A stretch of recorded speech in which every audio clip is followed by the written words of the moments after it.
Welcome back, Crammers, to question 2. The diagram shows a solid triangular prism. Work out the total surface area of the triangular prism, giving your answer correct to 3 significant figures. So first off, let's take the back side. The back side, we can see the length is 7, the height is 4.8. So 7 times 4.8.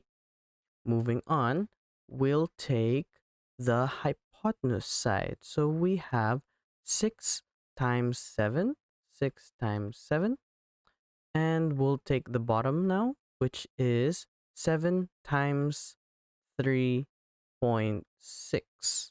Now, we have these two sides here, and note how they're a triangle. So, to find the area, we'll simply do 4.8 times 3.6. And since it's a triangle, we divide it by 2. But note how there are two sides.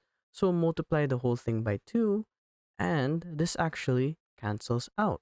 So if we take out our calculator, we should have 7 times 4.8 plus 6 times 7 plus 7 times 3.6 plus 4.8 times 3.6, which gives us 118.08, 118.08, and rounded to 3 significant figures. So since this is 0, we round down. We have 118 centimeters squared. Thanks for watching. Cram, then scram.